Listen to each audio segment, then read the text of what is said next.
bure. Sjedite i neugodno se smjestite. Evo nas narodno sa još jednom spektakularnom epizodicom.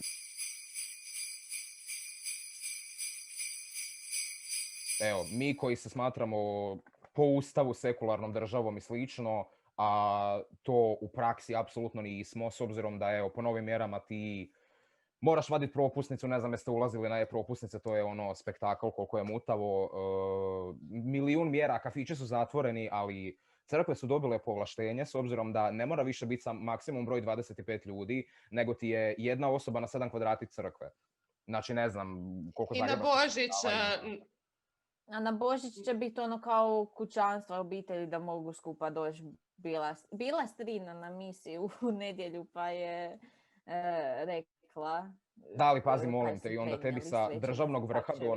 Ali gledaj, tebi sa državnog vrha dolazi poruka da moramo poštovati duhovni mir svećenika. Jel se to odnosi na džamije, jel se to odnosi na židove, jel se to odnosi na bilo koju drugu vjersku skupinu? O tome niko ne priča. To niko ništa ne polemiše o tome. Mislim, ok, nemaju oni sad blagdane, nije sad Bajram i sve, ali pazi, u slučaju da je... A bila je Hanuka. Da. Hanuka je bila, na primjer, ok, imamo i mi židovsku... Bila je Hanuka, da. Ima dosta židovske religije u Hrvatskoj također, kužiš. Tako da, ko gleda na njih i onda ti dođe jedna Alemka Markotić u stožeru i kaže vi ste protiv mjera zato što mrzite crkvu i mrzite Vukovar, zato što sjećamo se da je cijela država bila otvorena do Vukovara 8. ne znam kojeg je to već bilo, i nakon sezone i sve. 18. I onda je sve zatvoreno i onda je opet korona i opet su skandali i šokovi i svi umiremo i ajme ovo ono bla bla bla. Znači, kako tebi može jedan stožer na koji su prebačene doslovno pun kurac ovlasti Sabora i vlade i slično imati takve poruke narodu i kao ono, moramo poštivati crkvu koja ne privređuje ni kune državi nego uzima pare od države iako smo mi sekularni, nema veze. Zaboravljaš, Bogi Hrvati. A, ko voli, to je ono... to nam može postati ono, himna nova. Apsolutno, kužiš, ali pazi, ti povlaštuješ crkve i ostavljaš ih otvoreno i slično, koje ne privređuju ekonomiji ni ničemu, dok si zatvorio sve kafiće na neodređeno, znači ne znamo kad će se otvoriti. Da. Kafiće koji ti plaćaju porez, doprinose, prireze gradu, ovo, ono, bla, bla, bla, od čega je crkva generalno oslobođena. Crkvi ako išta još i dajemo novce. Pa to, kužiš. Iz proračuna. Ono, ne direktno, ali indirektno, kroz milijun načina, povlaštivanja, bla, bla, bla. I generalno što su oni imuni na zakon, evidentno. S obzirom kad se god otkrije neki pedofilski skandal itd., svećenika se prebacuju u drugu župu, znači zašto ne ležeš u tarabi ko sav normalan svijet? Da, i kad gradu, onaj jedan pop je bio prodao zemlju na moru i pronevjerio novce i samo su ga poslali samo. Pa to, kužiš, znači doslovno se desi da te se prebaci u neku drugu župu i na drugi kraj države i to ti je to. Zaboravi se na tu osobu. Dobiješ ono clean slate, novi početak, samo zato što si dio te vjerske zajednice, zato što si jedan kao od ljudi ono unutar te vjerske zajednice, a netko za isti takav čin, običan puk koji je ispod crkve i crkvenjaka bi ležao u zatvoru. Gledaj, imam prijatelja koji je bio u blokadi kod FINE 3 godine i morao 3 godine odrađivati zato što nije platio jedan račun za telefon. I FINA mu je sjela na račun i sad šta ćeš, brate, ono, konstantno ti se uzima 70% plaće, moraš otvarati zaštićeni račun, moraš ovo, moraš ono. Kad će se to ikad desiti jednom, ne znam, svećeniku, časnoj sestri, popu, crkvi općenito itd. Znači, za njih ne postoje sankcije. Znači, i one sankcije koje su predviđene su u prenesenom značenju prebacivanje u drugu župu i dobiješ ono get out of hell free card, jebote, i ajmo, kožeš.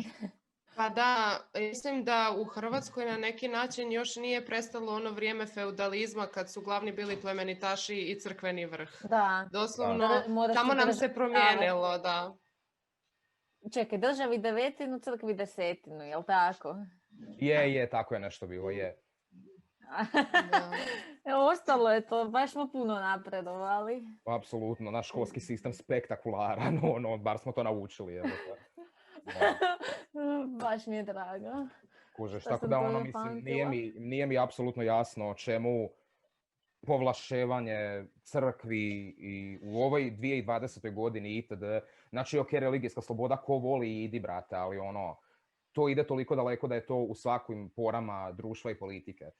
Da ti od toga pobjeći ne možeš i da je to jednostavno nešto što će vjerovatno biti ovako dok ne odselimo ili dok ne riknemo, ono. Sad ne znam šta točno. Ja možda da nešto u ovom fazonu kažem skoro u svakoj epizodi, ali evo reći ću i opet. Opet imamo Hrvatsku koja se jako trudi biti in tune sa tim nekim zapadnim standardom, a zapravo nije. Onak, predstavlja se kao da je, drugačije je ono što govori od onoga što čini. Apsolutno, gledaj, mi imamo glavni problem što mi napišemo jedno, a radimo drugo. Znači sad napišemo, lupam sad u Ustavu, da smo mi sekularna država, međutim imamo ovu situaciju o kojoj smo sad pričali, koja nema veze sa vezom. Onda ti je, na primjer, ne znam, slobodna tržišna ekonomija ne ide skupa sa socijalnom državom, di doslovno ne znam da je Plenković nedavno rekao da kao ekonomisti smatraju da se bez države može, ali da nije bilo države kao i državne intervencije u Hrvatskoj, propali bi svi poslodavci za vrijeme korone jer su oni isplaćivali 4.000 kuna za, ne znam, ono, za jednog radnika itd. I je ovo povratak u Jugoslaviju, znači mi se nismo makli od toga. Mi smo ko fol, slobodna ekonomija, međutim imaš državnog intervencionizma. U svakom slučaju, evo ti slučaj Agrokor prvi. Da. Pusti firmu da propadne, jebi ga, ali ne, mi se moramo petljati u sve. Ja ne smatram da su intervencije nužno loše, pogotovo ako puno ljudi u državi će izgubiti posao i onda ćeš imati velik broj nezaposlenih na tržištu.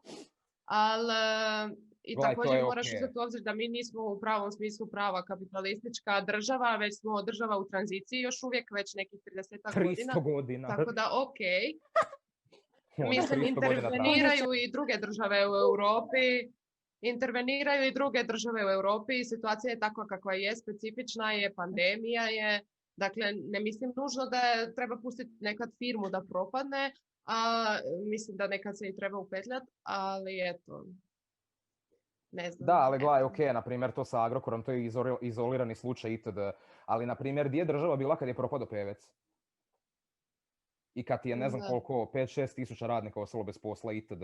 A u Agrokoru ne znam koliko bi bilo, nekih 10-15 tisuća, nebitno. Ali pazi, 8 tisuća ljudi nije mal broj.